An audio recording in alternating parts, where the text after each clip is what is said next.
We don't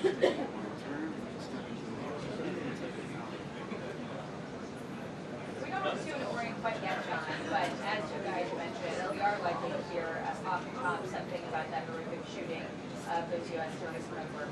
Also, two big stories that we're following here at the White House: Venezuela and Ukraine. Venezuela very likely to come up in the briefing today. The president said on Thanksgiving that it was likely the U.S. would soon begin targeting these narco-terrorists, as they describe them, on land, with land strikes. But the administration's policy has also been under scrutiny after the Washington Post reported that War Secretary Hegseth ordered a second strike on that September 2nd strike on the boat and ordered those people to kill everyone. The president told reporters that he believes Hegseth denied issuing that order to kill everyone, but congressional Republicans have pledged a new round of aggressive oversight, joining in with Democrats who want input on that issue. Meantime, President's envoy Steve Witkoff sent to Moscow today will continue a round of discussions happened over the weekend that also involves Maura, so sources told in the Ukrainian president is pushing for an end to the war by the end of 5 years. We are so far not scheduled to see the president. There's going to be signing of the bills around 4 o'clock regarding Venezuela closing people. We do know we had phone call a short while ago also the Israeli Prime Minister Benjamin Netanyahu about continuing efforts to demilitarize Gaza and disarm Hamas, WT all of it as war. And tonight he is ready to hold pressure on that, not only with that race polling closer than expected, but also Democrats discussion of the president having a season very soon, and potentially having involved. And so also comes expected as for a lot of secretary on all those issues, maybe by the president or what we're hearing in our reporting, to order them key questions that will be asked in the briefing. But the second strike on the Venezuela vote off the coast of Venezuela back in September. A lot of questions over why it was ordered. We hear bipartisan pushback on Capitol Hill, and we want to look into it.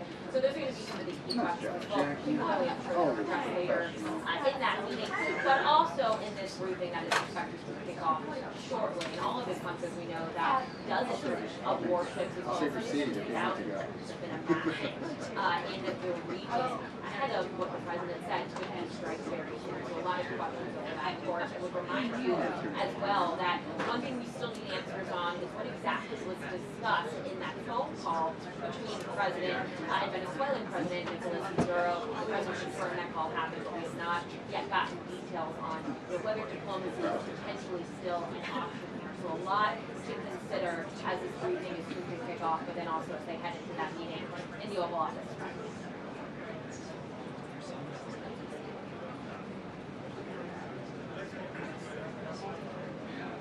Yes.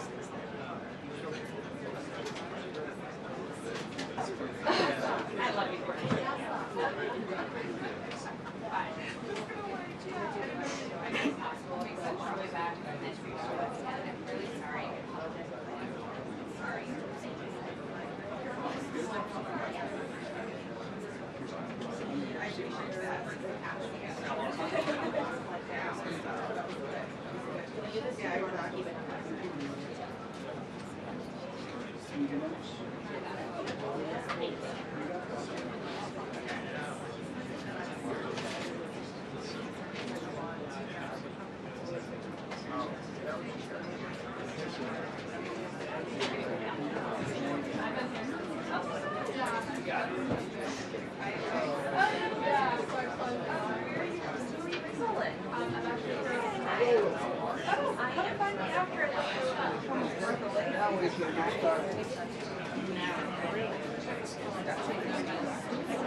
I worry about the rest of us. See, still smiling. You give me hope. You give me hope.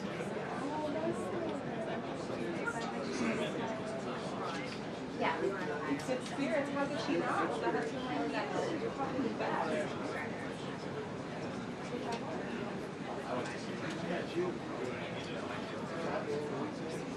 No, I was in DC. Nice. So, yeah.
Which makes sense, yeah. It also wouldn't say.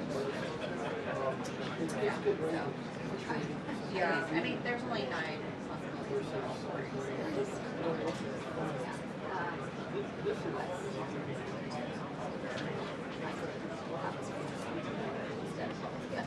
Yeah, exactly. Unlike we have to order online, pick it up and select our store. Again, if you pick it up at the store and you say, Yeah, he's it comes with it to you.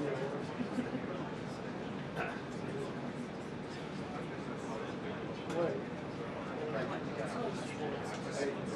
Maybe you can get an additional.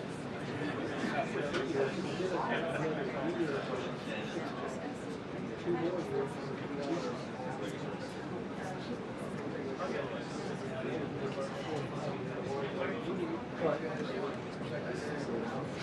Oh, thank you. They've also like stopped. Okay, I'll check it out.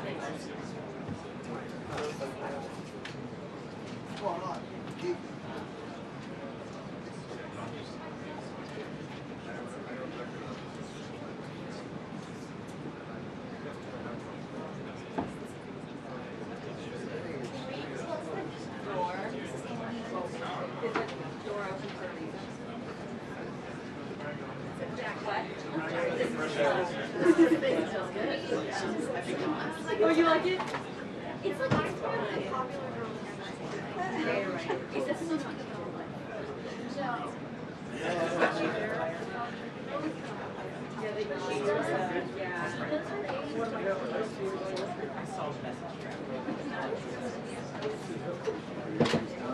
That's what you bring. No, I thought about bringing something from that's why it is.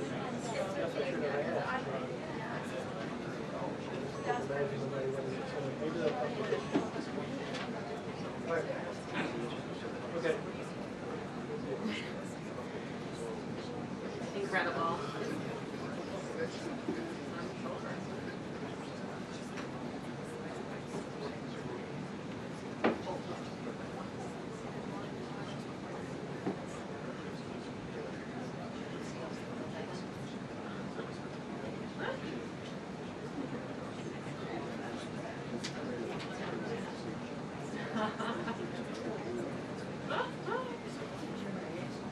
Unfortunately, I've had my journal for a while now. Oh,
Should be there.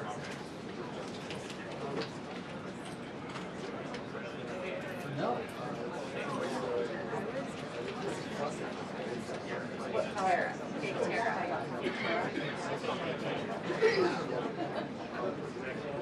That's my favorite.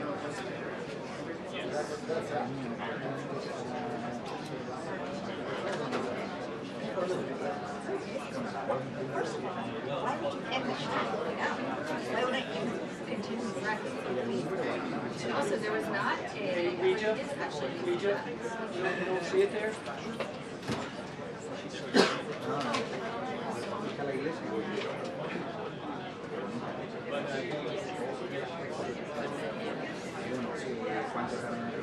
Check it. There? Who's audio? Huh? Is there a lock here? You checked it in earlier.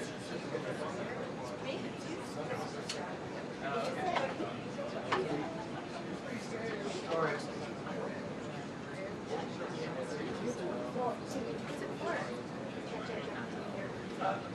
Let me.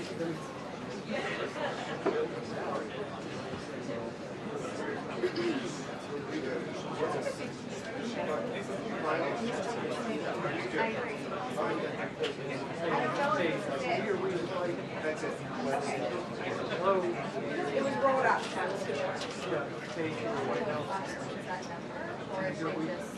You hear we just might?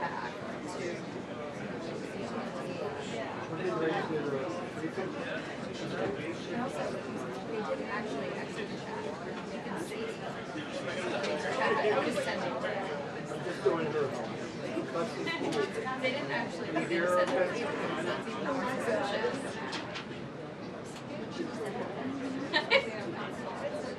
Selfie. Hey, missing you.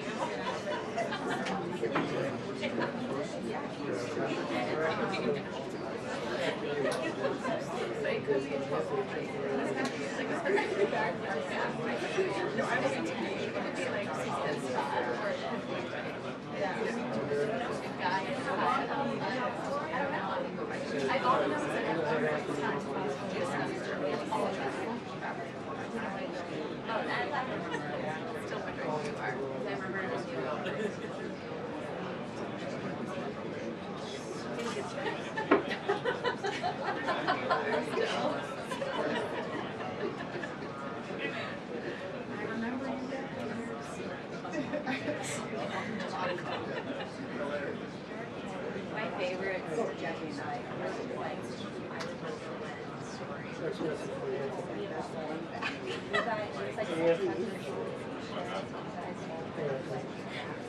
Yeah, I'm here. Make sure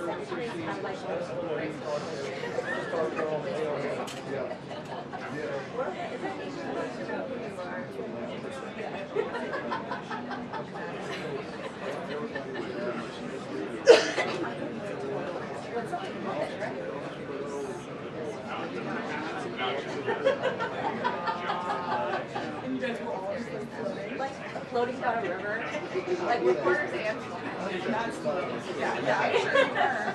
For the record, caught by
But I also, I don't know, I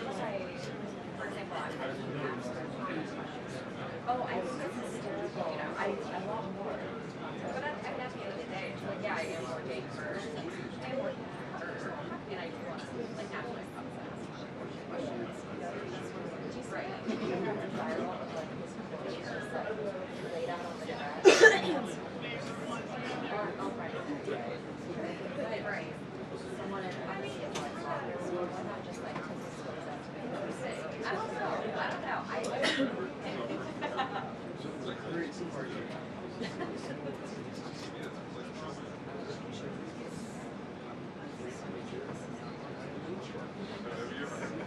Yeah, there you go, there you go. I like that. I'm going to use that moving forward. It's nature beliefs. Yeah, you can't question it.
This one's a little skewed.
This one's not square.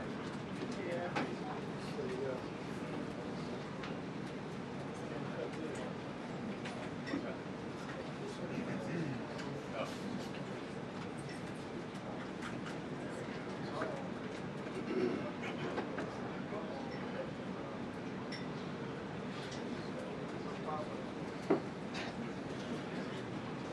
What?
Good afternoon, everybody. I apologize for my tardiness. We had some technical difficulties, as you could see, but I think we are ready to rock, so let's get to it. I'll begin this week with some scheduling announcements for President Trump's very busy week ahead. Tomorrow, President Trump will host his 9th cabinet meeting of the year alongside his incredible cabinet, who continue to deliver for the American people at a record pace. Later in the afternoon tomorrow, the president will make an announcement in the Oval Office on his initiative to create Trump accounts to give the next generation of Americans a jump start on savings. It will be a very exciting announcement indeed, especially for all of the parents across the country with young children and babies. On Thursday, President Trump will host the presidents of the Republic of Rwanda and the Democratic Republic of Congo to sign the historic peace and economic agreement that he brokered. On Thursday night, the President and the First Lady will celebrate one of America's greatest traditions, the lighting of the national Christmas tree on the Ellipse. And on Friday, President Trump will attend the FIFA World Cup final draw at the Kennedy Center. You all will be seeing and hearing from the President every day this week, so you have me today, and then he will take on the rest of the week himself. Next, I would like to address the horrific tragedy that took place in our nation's capital last week. A foreign terrorist that the Biden administration failed to properly vet ambushed 2 members of the West Virginia National Guard who were honorably serving here to keep the residents and visitors of Washington, D.C. safe. U.S. Air Force Staff Sergeant Andrew Wolf was severely wounded in the attack and remains hospitalized while he continues to fight for his life. Tragically, U.S. Army Specialist Sarah Beckstrom died of her wounds. She was just 20 years old. President Trump and the entire White House are praying for Andrew's full recovery at the request of his parents and their personal phone call with the president over the weekend.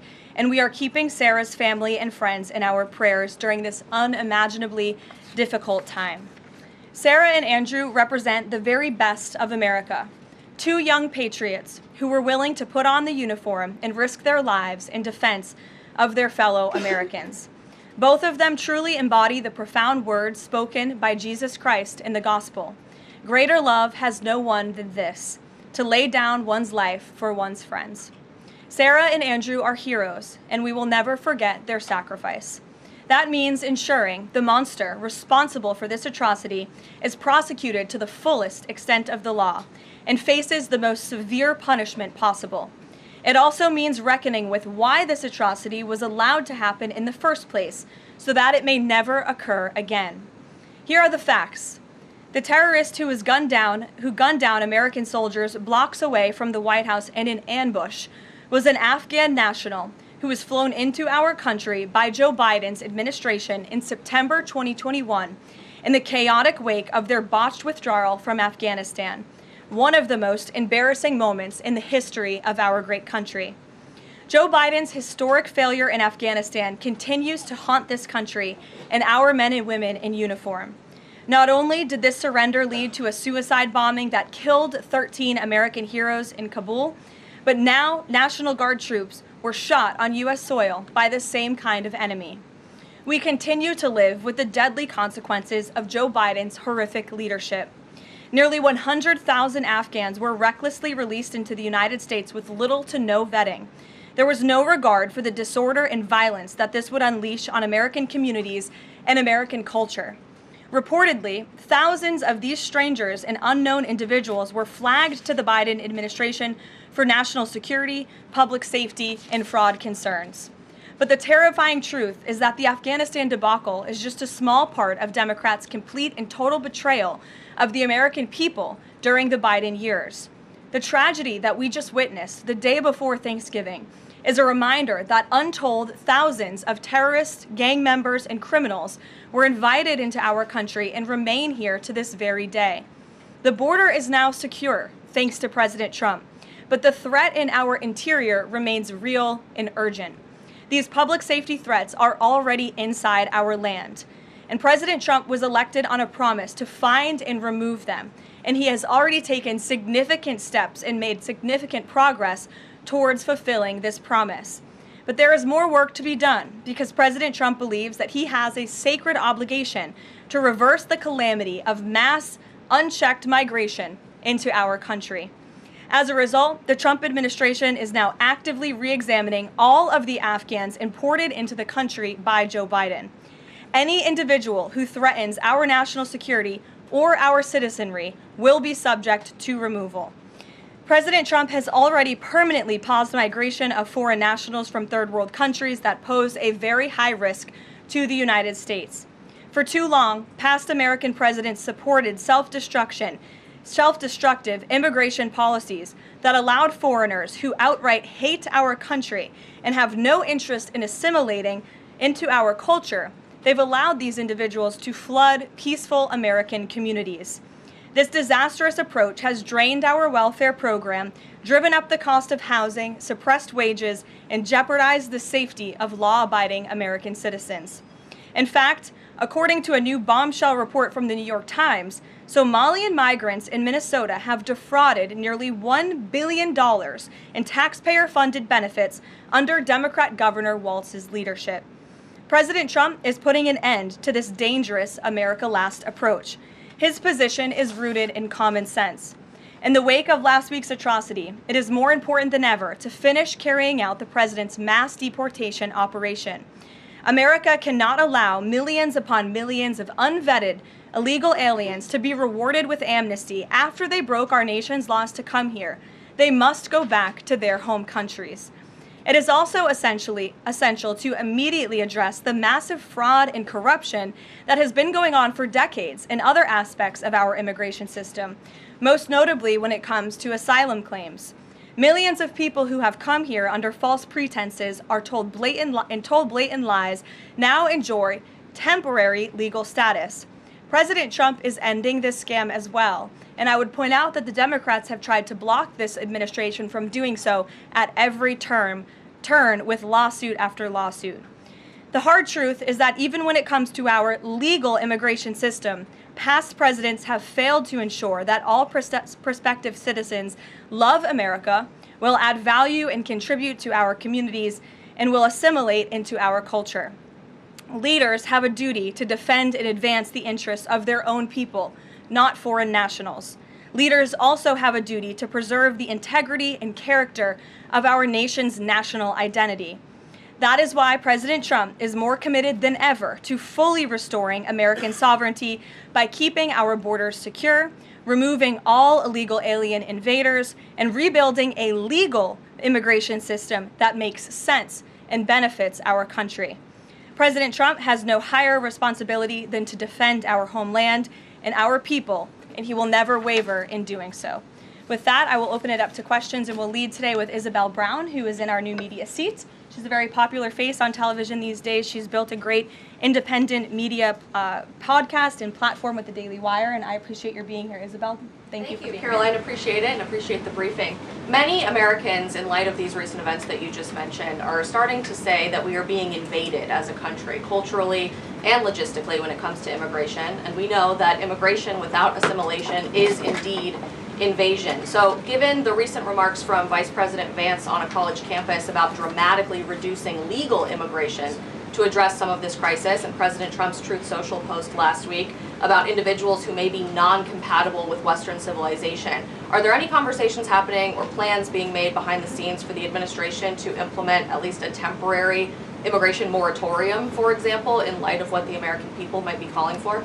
So, Isabel, it's a great question. I think I spoke a little bit to the heart of your question in my opener there. I would add that the Trump administration has done more to limit migration, both illegal and legal, than any administration in history. And I'll just walk you through some of the actions that we have taken thus far. Number one, the Trump administration issued a travel ban for 19 countries, including Afghanistan, special immigrant visas, which is a legal pathway to get here, which we know many Afghans have utilized to come into the country, have now been paused since the tragic shooting last week.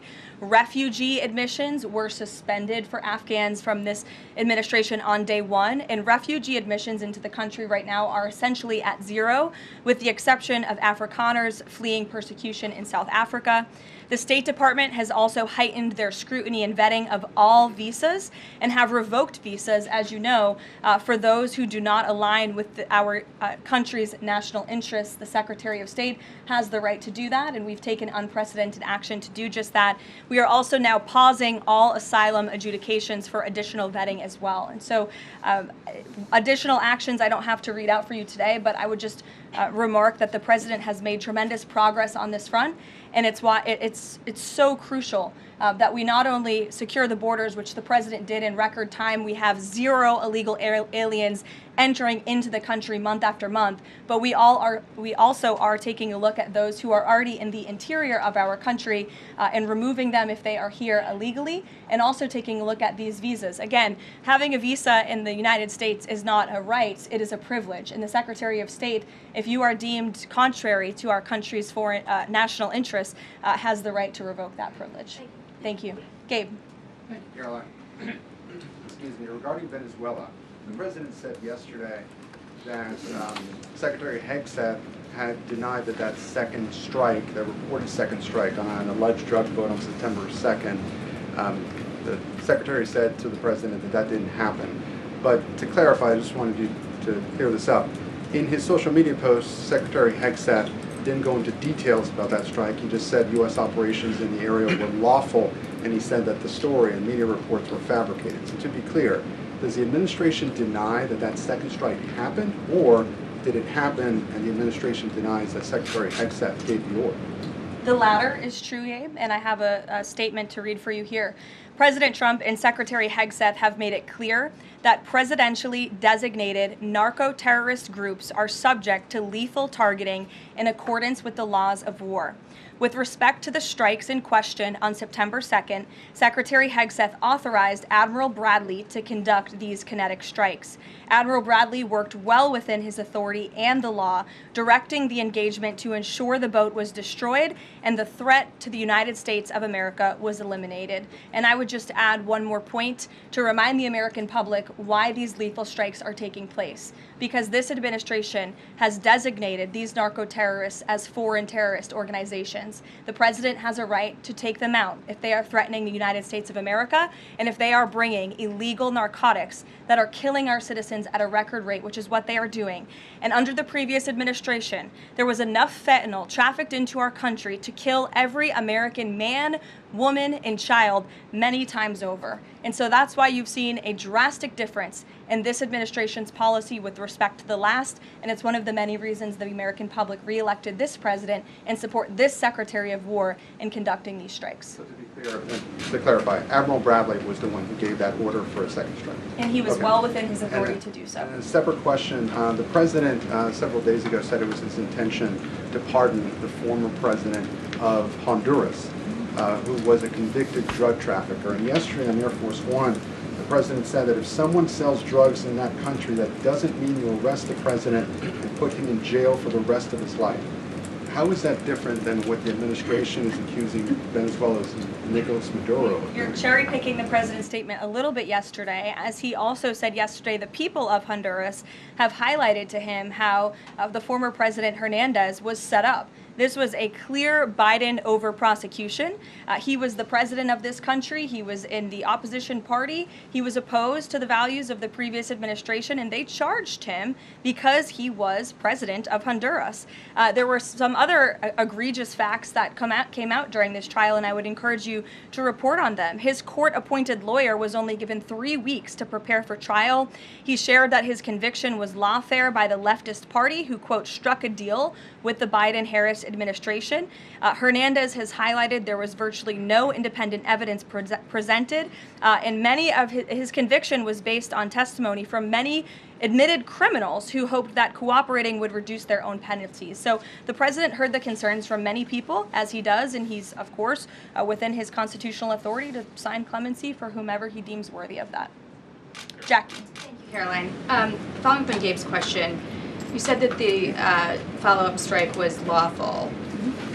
What law is it that allows no survivors? The strike conducted on September 2nd was conducted in self-defense to protect Americans in vital United States interests. The strike was conducted in international waters and in accordance with the law of armed conflict. And then on this pardon for the Honduran president, does it at all undercut the administration's messaging while you have these congressional Republicans defending the strikes on the narco-terrorists and then a pardon for a convicted drug trafficker? Does that make it more difficult for your members to defend your administration's policy? I don't think so, Jackie. I think that President Trump has been quite clear in his defense of the United States homeland to stop these illegal narcotics from coming to our borders, whether that's by land or by sea. And he's also made it quite clear that he wants to correct the wrongs of the weaponized Justice Department under the previous administration. And Ouija, I'll call on you because I think we're wearing matching blazers today. I was going to Great compliment minds. yours.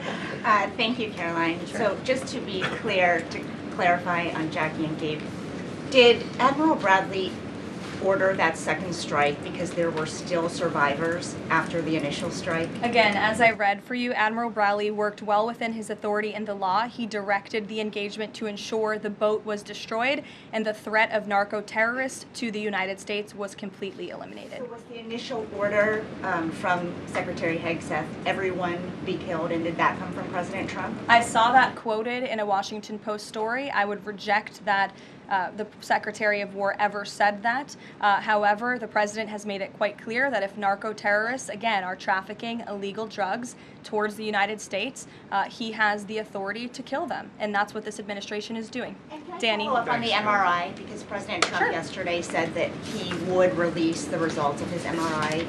Is that happening right now? It is happening right now. As part of, and this is a summary from the president's physician, and we will release it right now. I think my team has it teed up for all of you. I'll read it for you, and then you'll get it physically as well. As part of President Trump's comprehensive executive physical, advanced imaging was performed because men in his age group benefit from a thorough evaluation of cardiovascular and abdominal health. The purpose of this imaging is preventative, to identify any issues early, confirm overall health, and ensure the president maintains long-term vitality and function. President Trump's cardiovascular imaging was perfectly normal. No evidence of arterial narrowing impairing blood flow or abnormalities in the heart or major vessels.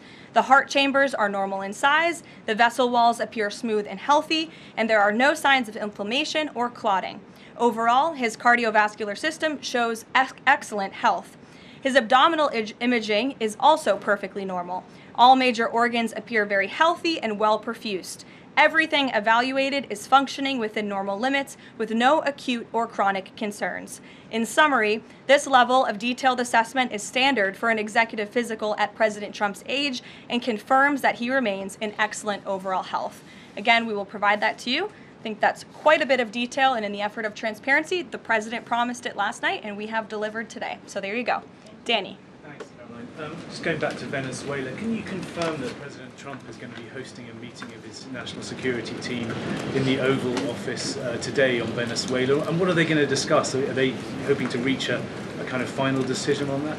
Out of the effort of transparency, I will confirm that the president will be meeting with his national security team on this subject and on many matters. He meets with his national security team quite often. He's the commander-in-chief. It's part of his responsibility to ensure that peace is ongoing throughout the world. I'm definitely not going to detail the specifics of a meeting between the president and his national security team that's taking place in the Oval Office, but I'm happy to confirm that meeting is taking place for you. Can you tell us, what's the position on whether US troops on the ground is a possibility there? Is that, I know you've answered that before, but what's the current operative in Venezuela? I think my previous answer stands. There's many options at the president's disposal that are on the table, and I'll let him speak on those. Ed.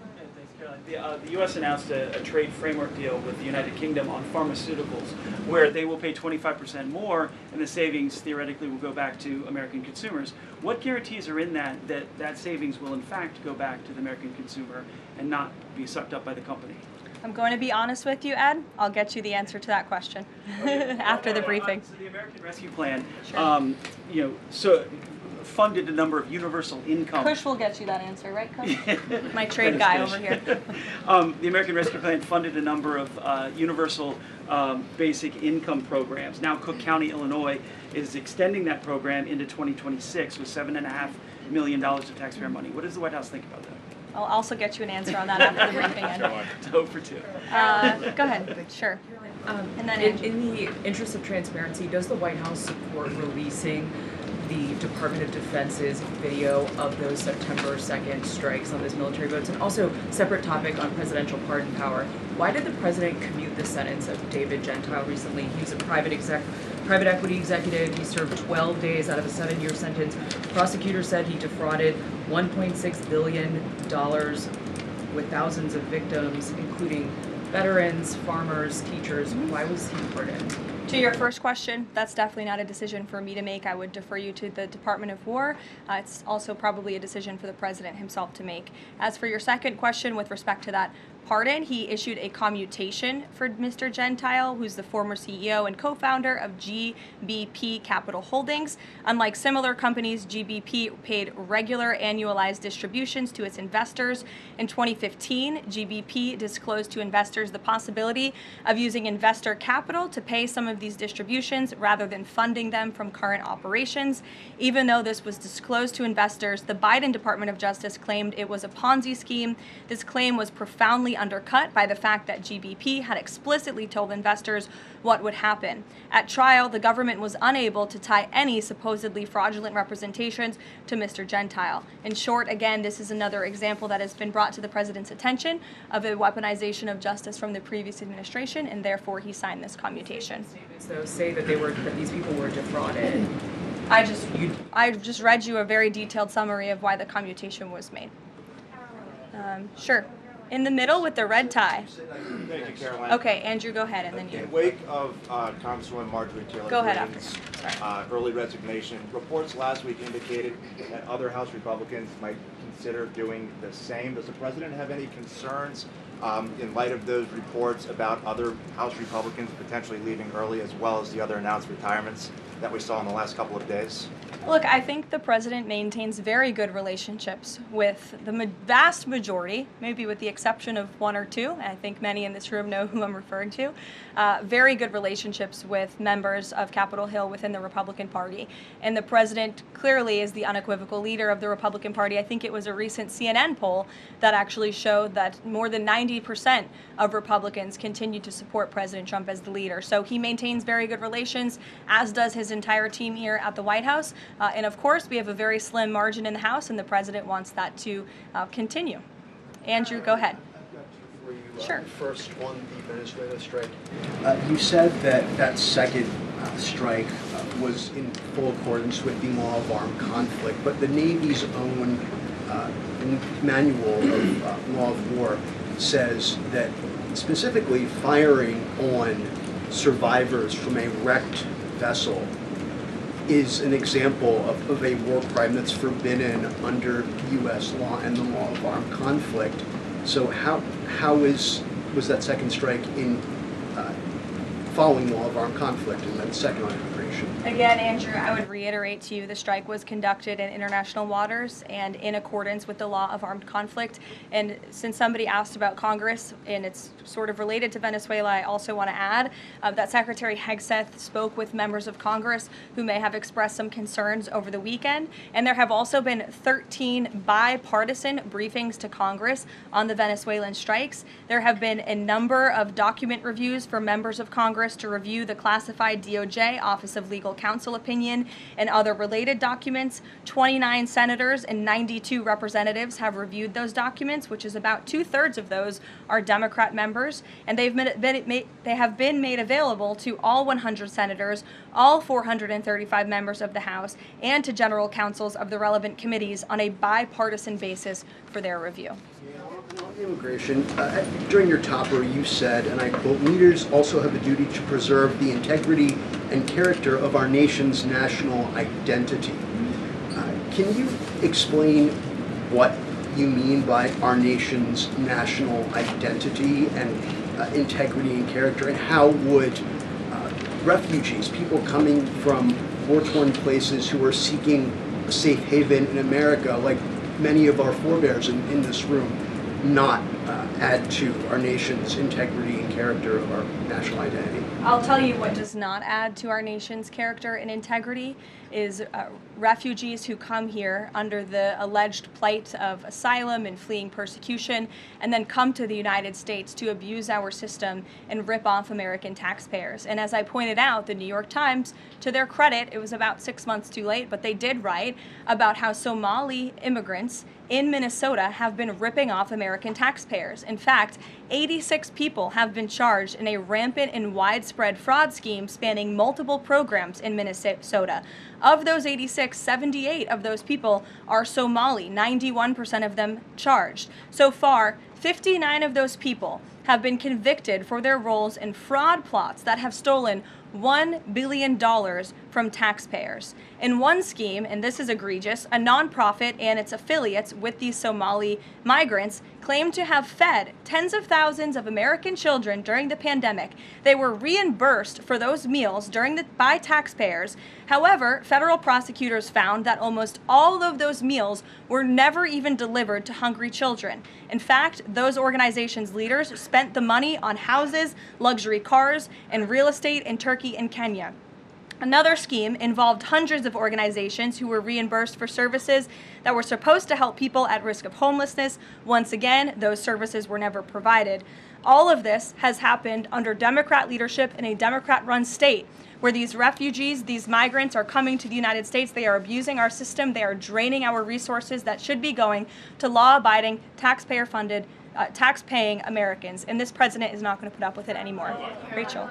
Thank you, Caroline. Just to follow back up on the Washington Post reporting, so much of the concern from Democrats and Republicans is focused on the survivors. Why won't the administration either confirm or deny or reveal whether or not there were survivors after that initial first strike? And what imminent threat would two survivors pose who were clinging presumably to the wreckage of that boat? Again, as I said, I think you guys are sort of not listening fully to the statement I've provided. Admiral Bradley worked well within his authority and the law, directing the engagement to ensure the boat was totally destroyed and the threat to the narco-terrorists, to the United States, was eliminated. And for any further questions about his thinking, I would defer you to the Department of War. I obviously wasn't in the room for these. Just to follow up, Caroline, just on the administration's policy when it comes to survivors, was there a change in policy after this strike on September 2nd? The Washington Post is reporting that these two survivors were killed after a second strike, but then in October, two people were rescued and returned to Colombia and Ecuador. So was there a decision that was made to handle survivors differently after these strikes? Not to my knowledge, no. Steve. The president confirmed that he spoke to the Venezuelan leader. Are you trying to negotiate his departure? Is there an asylum deal under work? President, as you know, last night on Air Force One, he said, I don't want to comment on that, but I did speak to him in the effort of transparency. So there you go. You got your confirmation. I'll let him speak further if he wishes to on the details of that conversation that took place. Steve Witkoff is headed to Moscow. How close are you to some sort of Ukraine agreement? I think the administration feels very optimistic. Obviously, you've seen, Steve, that the president's entire team, including Special Envoy Witkoff and Secretary Rubio and the vice president and the president himself, Secretary Hegseth as well, have been working so hard on this effort, and they all really want to see this war come to an end. And so just yesterday, Sunday, I believe that was yesterday, they had very good talks with the Ukrainians in Florida, and now, of course, Special Envoy Witkoff is on his way to Russia. This is sort of the shuttle diplomacy that you've seen from this administration play out, where we speak equally with both sides. We've put points on paper. Those points have been very much refined, but as for the details, I will let the negotiators negotiate, but we do feel quite good, and we're hopeful that this war can finally come to an end. Stephen. Thank you, Caroline. I've got a question about Ukraine and then a clarification about immigration changes that are happening. On Ukraine, President Trump very briefly yesterday said that corruption issues there were not helpful to the peace process following the resignation on Friday of President Zelensky's top aide, Andrei Yermak. We were told from your podium in the prior administration that, quote, there is no indication that there's been any kind of widespread corruption involving U.S. resources in Ukraine. What is the Trump administration's view of corruption issues in the wake of Yermak's resignation, and how is that impacting peace talks? Well, look, I think the president has made it quite clear, as he said last night, corruption is never helpful. And he does not want to see American tax dollars taken advantage of, which is why he has stopped the endless checks that were being written by the previous administration to fund this war. The United States is selling weapons to NATO that are being sent to Ukraine. That's a very different thing than the American people writing blank checks to a war effort very far away. It does not degrade the administration's determination to see this war come to an end, but I think it exemplifies the president's desire to always put the American people and the American taxpayer first. On immigration, you mentioned, or you emphasized that there would be a review of the Afghans who were resettled here under the previous administration. Yes. There's a lot of changes happening right now to asylum and to green card holders. What should the 2 million people with pending asylum claims, or the roughly 1 million people from the 18 other countries of concern, know about what's going on in the review? What's the status of all these other people? They're essentially paused for review, and the Department of Homeland Security is taking this very seriously, because we are not going to allow soldiers like we saw in American streets last week to be gunned down at the hands of these foreign nationals who had the privilege of coming to the United States of America. And unfortunately, this is not the only example of a dangerous Afghan who was let in by Joe Biden, who went on to harm the American people. There was an Afghan national who was let into the country under the Biden administration through Operation Allies Welcome, who shot and wounded 2 Fairfax, Virginia police officers during a routine traffic stop. He was killed by return fire after declaring, quote, "I should have served with the explicitive Taliban. 2 Afghan nationals were given legal status by the Biden administration as well, who were arrested and prosecuted for plotting a terrorist attack in Oklahoma just before Election Day in 2024. We all remember that. They possessed hundreds of rounds of ammunition and had pledged their allegiance to ISIS. There was also an Afghan national who was on the terror watch list who was apprehended by Border Patrol in 2024, but then he was released into our country by the Biden administration. Again, let's just highlight the absurdity of that. Border Patrol apprehended a terrorist, and then the Biden administration, because of their lax policies, still allowed him to come into the United States of America. I think everyone in this room, whether you want to admit it or not, does not want that individual living alongside you in your American neighborhood. And that individual was later arrested again after being allowed to live in the U.S. at large for over a year. Another one, a criminal illegal alien from Afghanistan, was arrested by ICE in 2025, convicted of second-degree assault, was previously allowed to stay in the country by the Biden administration. I have several more examples here. I'm happy to provide them to anyone in this room. John. Thank you, Caroline. First of all, happy Thanksgiving to Thank you and your young family. Hope you enjoyed it. I have 2 questions unrelated. The first, back to Afghanistan. My son and I walked by the horrific shooting less than 1 hour before it happened. So for anybody that's here, this thing's real. You outlined all of these unvetted Afghans that that were let in by Biden. We just had one the other day that was going to blow up a DHS building. Can you be specific on what the Trump administration is doing now to re-vet those that are here so that we don't get a repeat of what we had Wednesday night? Sure. I can tell you 2 top-level things, and I would defer you to DHS for more of the specifics, as of course they are leading this effort, and I can assure you Secretary Noem is on the ball. I've spoken with her and her team, and they have an all-hands-on-deck effort to having resources go towards this. But we have paused all asylum adjudications, and then of course the special immigrant visas, which we know many Afghans utilize to come into the country under the Biden administration, have also now been paused. And I would just point out one more time that the Biden administration was responsible for the original sin that led to this tragic killing last week, the botched withdrawal from Afghanistan. He was responsible for Operation Allies Welcome, which is something that this White House and the people behind this podium in the last administration fully and wholeheartedly embraced. And they assured the American people there would be no risk or no harm to them.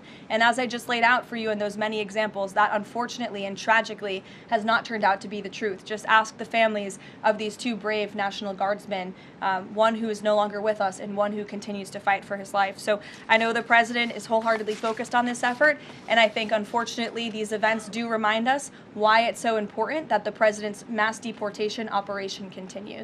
With that, follow up. The White House today launched a new fake news portal, which I found interesting. What is your objective with that, ultimately? And are you going to name the news networks, and are you also going to name some of the correspondents, some which may be here today? Yes, we are. I'm glad you noticed. Much to the dismay of some of your colleagues in the room, John. And I think it goes to our original promise on day 1 to hold the media accountable, because unfortunately, and we deal with this all day, every day around here, there are so many fake stories that are unfortunately written that have inaccurate characterizations of meetings that took place, and it's all based on anonymous sourcing.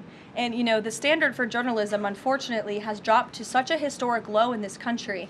And again, we deal with it every day, where you can have an anonymous source who has no idea what they're talking about, 0 credibility, call up a reporter in Washington and say, hey, I heard this, and then the next thing you know, it's on the front page of the New York Times. It's really incomprehensible. We appreciate the journalists, some of those who are in this room who do reach out for comment, who try to get things right, and there are some that remain. But overwhelmingly, the fake news that we see pumped out of this building on a day-to-day basis, it's honestly overwhelming to keep up with it all, and to constantly have to defend against these fake news and these attacks.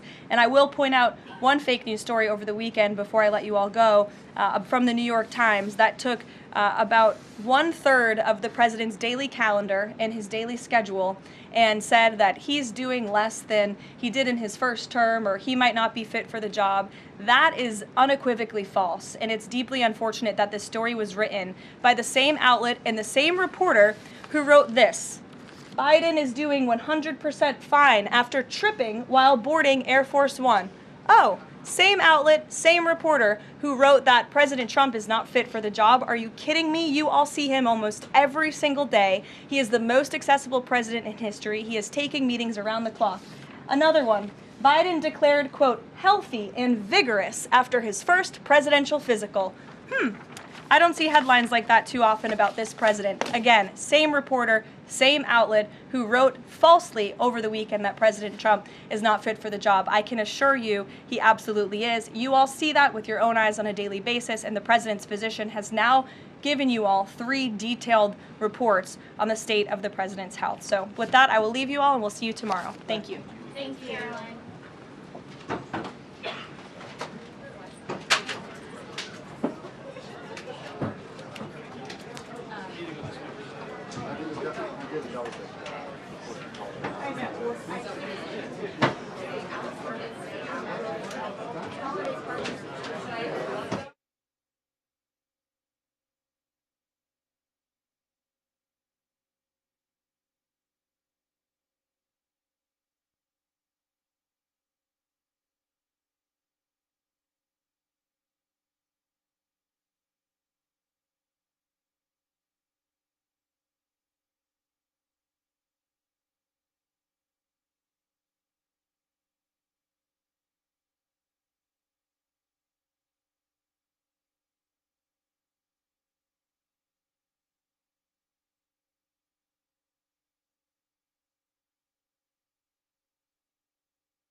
No, we'll just swap it out for this one. It's still gonna work? Yeah, we're good.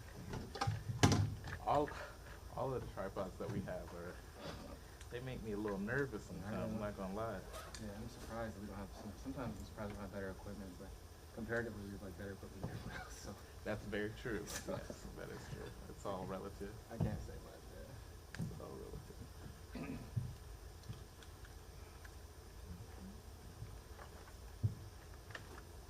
Okay, so it does fit. I was scared it wouldn't not fit. No, we'll make it work.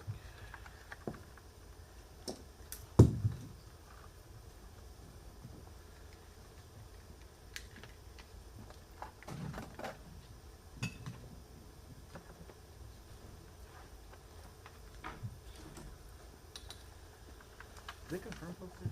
Not paying attention. Welcome back, everyone. Hello, Kim. Hey. I think so. I think she is waiting actually for him to decide. To last. And then it was.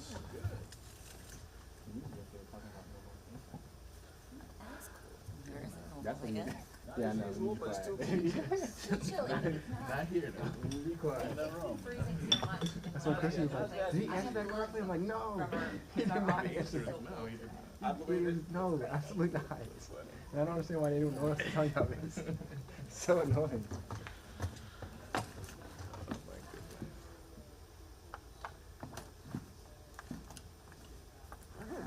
What did your family do post Thanksgiving? Like, do y'all do anything for the day after Thanksgiving? We like we put our tree up. Oh no! I mean, maybe back in the day when we were all together, but we just this time around we did a little shopping. Okay. We really just try to spend as much time with each other. We're not doing a lot this time around. We haven't seen each other in a while. Yeah. This has been quality time. It was really nice.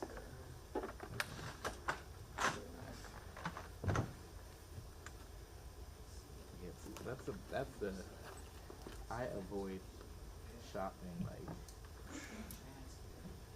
I'm not a shopper. I'm not really either, but my parents live next to these outlet malls. And I got I kid you not, a pair of Jordans and a pair of really nice Nikes for $60 in total. Hopefully it just was 40% off, and I had 40%. I literally went back and bought 2 more, so I literally bought